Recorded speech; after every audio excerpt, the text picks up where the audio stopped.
Đài phun nhạc nước là điểm được ưa thích ở Mariinsky. Vào mùa nghỉ dưỡng, đài phun chơi nhạc nước hàng ngày từ 7 giờ đến 19 giờ vào các giờ lẻ, sau đó vào lúc 21 giờ và kết thúc lúc 22 giờ, bao gồm cả biểu diễn ánh sáng màu. Đài phun nhạc nước ở lối vào Kolonada Maxim Gorky ở Mariinsky có từ năm 1986 và được làm từ đá và thép không rỉ.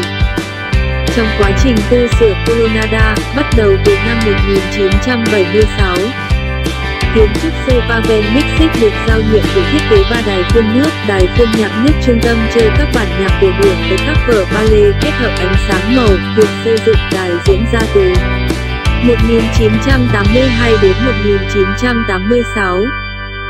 Sau đó được khai trương đi vào hoạt động từ ngày 30 tháng 4 năm 1986. Đài phun nước là một hồ tròn nhỏ, nhô lên từ sân rộng. Ở giữa đài phun nước có 12 viên đá tượng trưng, làm từ thép không rỉ. Nhô lên từ mặt nước xung quanh tác phẩm điêu khắc ở giữa, đá và thép không rỉ tạo lên mô típ của một bông hoa nổi trên mặt nước. Đài phun nước có trang bị ánh sáng màu, nhạc ánh sáng màu được điều khiển bằng máy tính đặt trong Kolonada. Đường kính ngoài của đài phun là 20 m, ở ngầm dưới đài phun có 10 máy bơm công suất 70 kW, một bể ngầm chứa nước đài phun 25 m khối và một trạm biến áp điện phục vụ cho phun nước. Nước phun lên từ 10 mạch dẫn, tạo nên các hình dạng động khác nhau. 2 mạch nước vành với 330 vòi phun hướng vào trung tâm của đài phun, phân bố đều xung quanh chu vi. Các mạch nước khác bao gồm một vòi phun trung tâm, phun đạt đến độ cao 6 m và các vòi phun hướng vào chu vi của đài phun nước được bố trí trên tác phẩm điêu khắc đá ở giữa đài phun. Bản nhạc đầu tiên dành cho đài phun nước được sáng tác bởi nhạc sĩ của phim truyền hình Petr Hapka.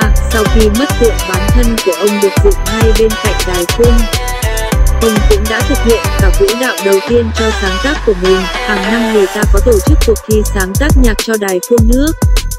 Đài phun nhạc nước có tiếng không chỉ ở Cộng hòa Séc và còn cả ở nước ngoài. Các tour du lịch xe buýt từ các thành phố xung quanh và từ nước ngoài được tổ chức đến tham quan và xem các buổi hòa nhạc tại đài phun nước, nhất là vào ban đêm. Sự thành công của đài phun nhạc nước ở Mariinsky đã ảnh hưởng đến việc xây dựng lại đài phun nước nhạc màu Krsikova Fontana ở Praha vào năm 1991.